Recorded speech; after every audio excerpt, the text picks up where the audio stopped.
balik lagi dengan gua, tim Ekspedisi Ghost. Kalian pernah nggak sih tahu mengenai tentang makhluk mitologi? Nah, kali ini gua bakal bahas satu makhluk mitologi yang menurut gua tuh sedang viral di Indonesia. Setelah pesan berikut ini.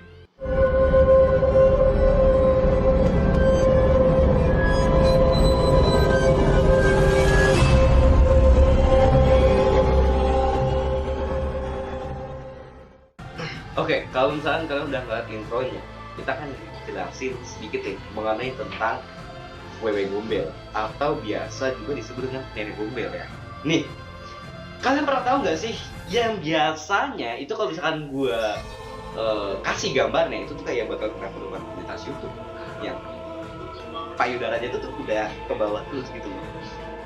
Dan ya, ada sebuah istilah dalam tradisi Jawa yang berarti roh jahat ya, atau hantu yang suka menculik anak-anak, tetapi tidak mencelakainya. Konon, anak yang diculik biasanya anak-anak yang ditelantarkan oleh kedua orang tuanya.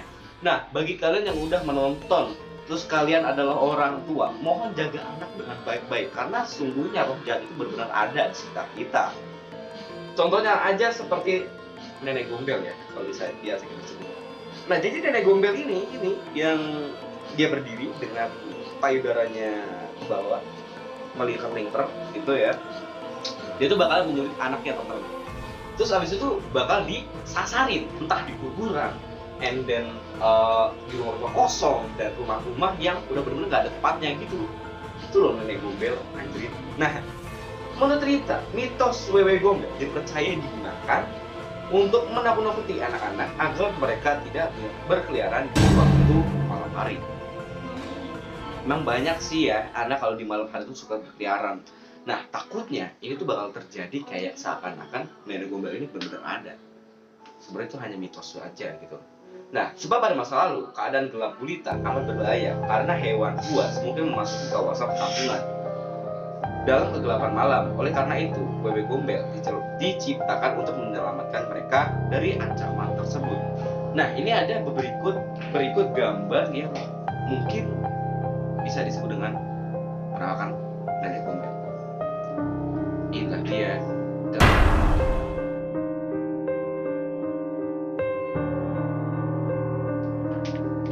Nah, kalau misalkan kalian udah ngeliat gambarnya, kalian bisa menyimpulkan ya, sebenarnya itu nenek gombel itu beneran ada atau enggak sih? Nah, terus gue sempat cari ya di sumber platform media sosial seperti TikTok, Like, Snack Video dan lain-lainnya mengenai tentang penampakan nenek gombel atau nenek gombel.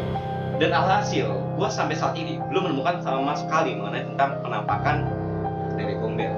Nah, diceritakan ternyata nenek gombel itu diciptakan untuk menakut-nakuti anak kecil, sehingga anak kecil itu tuh nggak berkeliaran pada waktu malam hari. Nah, sebagaimana nih kalau orang tua zaman dulu di sekitaran tahun 1933 ya, itu tuh keadaan gelap gulita, masalah lampu jalan kurang dan penerangan juga kurang, sehingga anak-anak itu benar-benar takut untuk keluar malam gitu. Dan maka diciptakanlah sebuah nenek gombel gitu loh. Terus bener gak sih mengenai tentang penampakan nenek gombel? Bisa gue bilang gak bener ya, karena ini tuh kayak mitos aja gitu. Sampai-sampai pas gue cari di Wikipedia, beneran dong ada istilah dengan nama nenek gombel. Sampai saat ini gue belum pernah nemuin cerita mengenai tentang nenek gombel ataupun wewe gombel. Kalau misalnya orang Jawa tuh, orang Sunda tuh nyebut kolong wewe ya. Pokoknya istilahnya, kalau misalkan ada pun kisah mengenai tentang makhluk mitologi tersebut, coba jawab di kolom komentar. Sehingga saat ini gue sampai gak tahu kisahnya itu benar-benar ada apa enggak gitu loh. Dengan katanya tidak berbusana, bugil ya, dan itu tuh payudara kendor. Nah, oke. Kalau misalkan lu udah ngedengerin sedikit cerita mengenai tentang wewe gombel, waktunya gua pamit. Anyway, gue tuh jarang banget upload karena kita tuh udah masukin masa-masa depan gitu ya, kayak misalkan kuliah, udah